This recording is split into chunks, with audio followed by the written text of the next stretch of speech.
Ya semuanya, salam. Perkenalkan, nama saya Putri Jelina. Saya dari Universitas Esa Unggul, Kebun Jeruk. Nomor induk saya 20201101101067.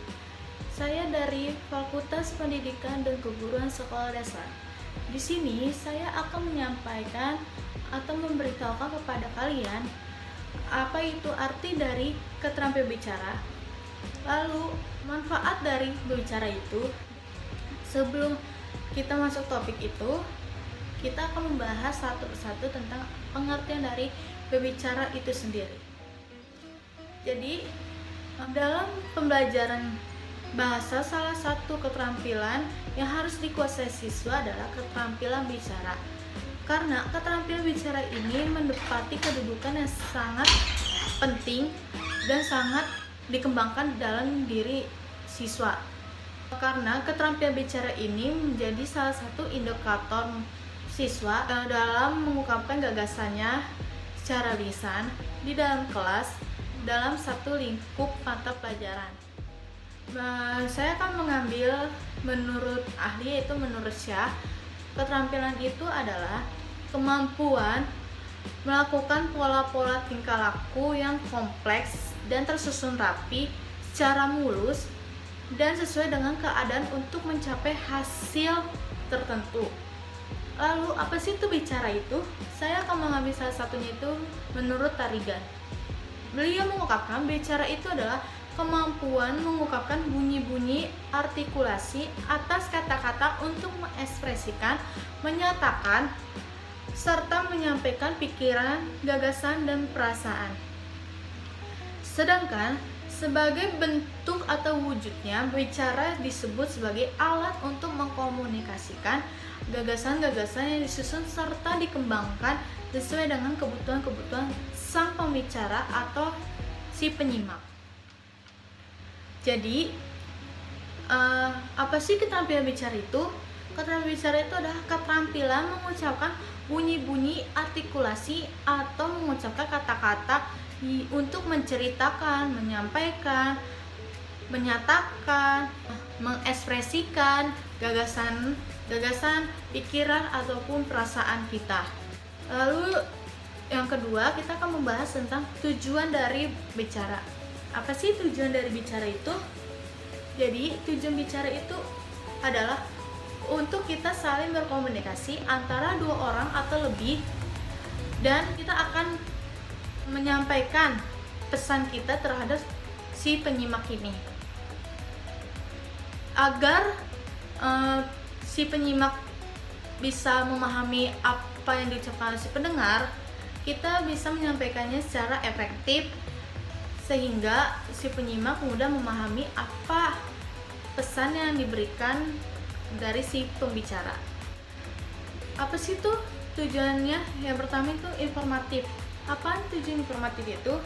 Tujuan informatif itu adalah tujuan berbicara yang dipilih pembicara ketika ia bermaksud menyampaikan gagasan untuk membangun pengetahuan pendengar.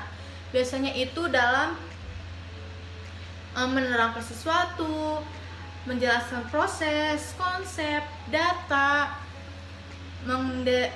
mendeskripsikan benda, dan berbagai kegiatan informasional yang lain. Lalu yang kedua itu ada rekreatif. Apa sih tujuan rekreatif itu? Tujuan rekreatif itu merupakan tujuan bicara untuk memberikan kesan menyenangkan bagi diri pembicara dan si pendengar. Itu biasanya teksnya itu dalam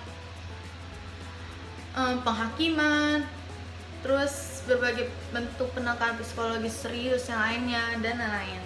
Lalu yang ketiga itu adalah persuasif. Apa sih itu persuasif?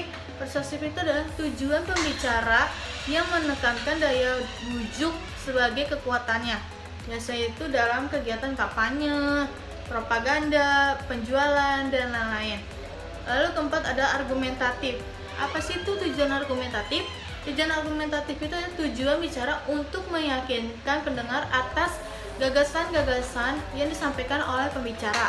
Biasanya itu dalam debat politik, dalam keilmuan, dalam diskusi ilmiah, dan sebagainya. Lalu kita akan bicara tentang manfaat dari bicara itu. Manfaat bicara itu adalah sebagai berikut. Yang pertama, komunikasi dengan antar individu dan kelompok menjadi lebih efektif. Yang kedua, melancarkan pertukaran informasi. Yang ketiga, menambah kepercayaan diri. Yang keempat, menambah karisma dan wibawa. Yang kelima, salah satu faktor mempermudah memperoleh pekerjaan. Yang keenam, menambah level nilai dalam diri. Yang ketujuh, bisa mendapat kepercayaan dari masyarakat. Jadi kalian sudah tahu kan apa arti dari keterampilan bicara itu, dan apa sih itu arti dari bicara. Dan selanjutnya saya akan memberikan manfaat berbicara menurut saya. Yang pertama itu kita dapat meningkatkan profesionalisme. Yang kedua, meningkatkan kemampuan dalam diri. Yang ketiga, memperluas jaringan. Yang keempat, meningkatkan rasa percaya diri. Itu 4 poin manfaat bicara dari saya. Lalu selanjutnya kita akan membahas 4 topik lagi dalam keterampilan bicara ini. Yang pertama, kita akan membahas prinsip-prinsip dalam bicara itu. Kedua, jenis-jenis bicara. Yang ketiga, faktor-faktor yang mempengaruhi keterampilan bicara. Dan yang keempat, menjelaskan prosedur pembelajaran berbicara. Baik, kita akan memulainya. Pertama yaitu tentang prinsip-prinsip bicara. Apa sih itu prinsip-prinsip bicara?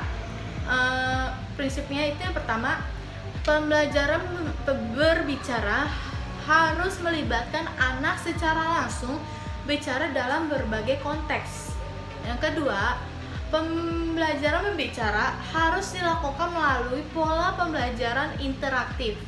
Yang ketiga, pembelajaran berbicara harus dilakukan sekaligus dengan membekali strategi berbicara. Yang keempat, pembelajaran bicara harus ditunjukkan untuk membentuk kematangan psikologis anak dalam hal berbicara.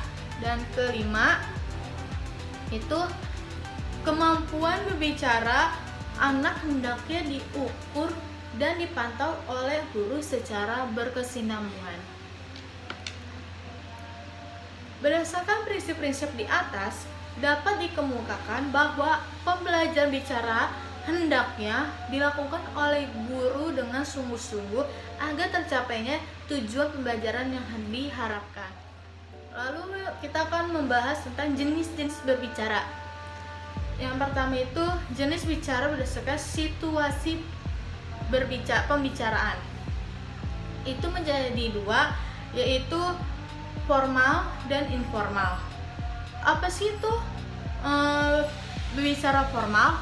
Bicara formal itu adalah bertukar pengalaman, percakapan, penyampaian berita, pengumuman, bertelepon, dan memberi petunjuk. Maaf, itu dari pengertian dari informal. Kalau formal itu meliputi ceramah, perencanaan penilaian, wawancara, debat, diskusi, dan cerita dalam situasi formal. Lalu yang kedua itu jenis bicara berdasarkan tujuan pembicara. Tujuan berbicara pada umumnya dibagi atas 5. Yang pertama, bicara untuk menghibur. Yang kedua, bicara untuk menginformasikan. Yang ketiga, bicara untuk menstimuli atau mempengaruhi. Yang keempat, bicara untuk meyakinkan. Yang terakhir itu untuk menggerakkan, bicara untuk menggerakkan. Lalu jenis yang ketiga itu jenis bicara berdasarkan jumlah pendengar.